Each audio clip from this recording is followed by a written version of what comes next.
안녕하세요. 오늘은 사도행전 2장으로 초대교회가 정말 폭발적으로 시작되는 그 장면 속으로 함께 깊이 들어가 보겠습니다. 오순절 아침이었어요. 제자들이 다 같이 한 곳에 모여 있었는데 갑자기 하늘에서 뭐랄까 아주 거센 바람 같은 소리가 나더니 온 집을 가득 채우는 거예요. 그리고 불꽃 모양의 혀 같은 것들이 이렇게 갈라지면서 각 사람 위에 내려앉았다고 하죠. 네, 정말 극적인 장면이죠. 그러고 나서 이제 모두 성령으로 충만해져서 각자 다른 나라 말로 막 이야기하기 시작한 겁니다. 맞아요. 근데 마침 그때가 명절이라 예루살렘에는 세계 각지에서 온 경건한 유대인들이 엄청 많았잖아요. 이 사람들이 제자들이 자기네 지역말로 하는 걸 듣고는 완전히 깜짝 놀란 거죠. 그쵸? 아니, 저 사람들은 다 갈릴리 사람들 아냐? 하면서 어떻게 우리말을 저렇게 하지? 다들 막 웅성거리고 어리둥절해하고 그랬다는 거죠. 네. 당시에 예루살렘에는 뭐 바데, 메데, 엘람, 메소포타미아 하여튼 정말 다양한 지역에서 온 사람들이 있었거든요. 근데 그 사람들이 자기 언어로 들었던 내용이 뭐였냐면 바로 하나님의 위대한 일에 관한 거였어요. 아, 하나님의 위대한 일. 네. 그런데 반응이 좀 엇갈렸어요. 대부분은 놀라워하면서 이게 도대체 어떻게 된 일이냐 궁금해했는데 또 어떤 사람들은 저 사람들 어우 아침부터 술에 취했네 이러면서 비웃기도 했다는 거죠. 아하, 술 취했다고? 바로 그때 베드로가 다른 11사도와 함께 깍 나서는 거죠. 그리고 큰 소리로 외칩니다. 여러분, 지금 시간이 아침 9시입니다. 우리가 어떻게 술에 취했겠습니까? 네, 시간을 딱 짚어서 얘기하죠. 이건 그 옛날 요엘 선지자가 예언했던 바로 그 일입니다. 이렇게요. 아, 예언이 성취된 거다. 그렇죠. 하나님께서 마지막 날에 모든 사람에게 당신의 영, 성령을 부어주시겠다고 약속하셨는데 바로 그 약속이 지금 여러분 눈앞에서 이루어지고 있는 겁니다. 라고 설명하는 거죠. 와, 그리고 여기서 더 나아가서 이제 예수님에 대해서 아주 담대하게 증언을 시작해요. 핵심은 이거였죠. 여러분도 잘 아시는 그 나사렛 예수. 하나님께서 큰 능력과 기적으로 그분을 증명하셨습니다. 네. 그런데 여러분이 그분을 십자가에 못 박아 죽였습니다. 하고 직접적으로 말하죠. 하지만 그게 그냥 일어난 일이 아니라 하나님의 정해진 계획 안에서 일어난 일이고 더 중요한 건 이거다.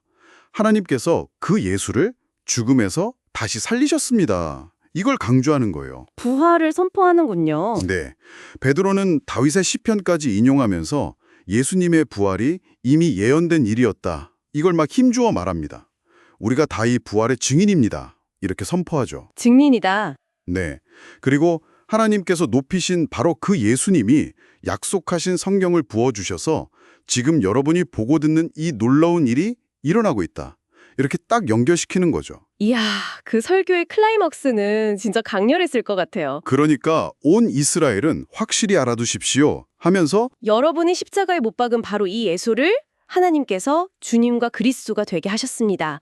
와, 네, 그 말을 들은 사람들이 마음에 큰 충격, 뭐랄까 찔림을 받은 거죠. 그래서 베드로랑 다른 사도들한테 달려와서 물어요. 형제들이요, 그럼 우리가 어떻게 해야 합니까? 아, 어떻게 해야 하냐고? 베드로의 대답은 아주 명확했습니다. 회개하십시오. 그리고 각자 예수 그리스도의 이름으로 세례를 받으십시오. 그러면 죄의 용서를 받고 성령을 선물로 받을 것입니다. 회개하고 세례를 받아라. 네. 그러면서 이 약속은 유대인뿐만 아니라 하나님께서 부르시는 모든 사람, 이방인들에게까지 열려 있다고 덧붙이죠. 근데 정말 놀라운 건 그날 베드로의 말을 듣고 세례를 받은 사람이 몇 명이었는지 아세요? 3,000명? 맞아요. 무려 3,000명이나 됐다는 거예요. 진짜 한 번의 설교로 도시 전체가 들썩일 만한 그런 파급력이었던 거죠. 3,000명이라니 정말 대단하네요. 그렇게 해서 이제 초기 교회가 시작된 거군요. 그 공동체의 모습도 참 인상적이에요. 사도들의 가르침을 받고 서로 교제하고 또 같이 음식 나누고 기도에 힘쓰고. 네. 그들의 삶의 방식이 완전히 달라진 거죠. 특히 모든 물건을 서로 통용하고 자기 재산이나 소유를 팔아서 필요한 사람들에게 나눠주는 모습. 이건 사실 당시로서는 정말 혁명적인 모습이었을 거예요. 그렇죠. 자기 걸 그냥 내어준다니. 네. 날마다 성전에 모이기를 힘쓰고 또 집집마다 돌아가면서 교제하고 아주 기쁨과 순전한 마음으로 함께했다 이렇게 기록되어 있죠. 오늘 우리가 살펴본 이 사도행전 2장은 성령의 강력한 임재가 어떻게 개인의 변화를 넘어서 담대한 복음 선포와 전례 없는 공동체의 탄생으로 이어지는지를 정말 생생하게 보여주는 것 같아요. 맞습니다. 여기서 우리가 좀 주목해 볼 만한 건 성령 강림 이후 제자들이 확 달라진 모습, 그리고 그 메시지를 들은 사람들의 즉각적인 반응, 또 그 결과로 나타난 공동체의 아주 구체적인 삶의 방식인 거죠. 네. 단순히 어떤 신비한 체험으로 끝난 게 아니라 삶 전체가 예수 그리스도를 중심으로 재편되고 서로를 돌보는 공동체로 나타났다는 점이 정말 중요하게 다가오네요. 그렇죠.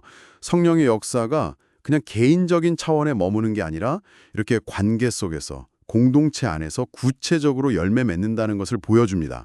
네. 이 초대교회의 폭발적인 시작 이야기가 오늘 여러분에게는 어떤 울림을 주는지 궁금합니다. 마지막으로 이런 질문을 한번 던져보고 싶어요. 자신의 소유를 팔아서 서로의 필요를 채웠던 이 초기 공동체의 모습이 오늘날 우리가 살아가는 이 시대, 우리 사회와 공동체에 어떤 도전과 생각할 거리를 던져준다고 보십니까?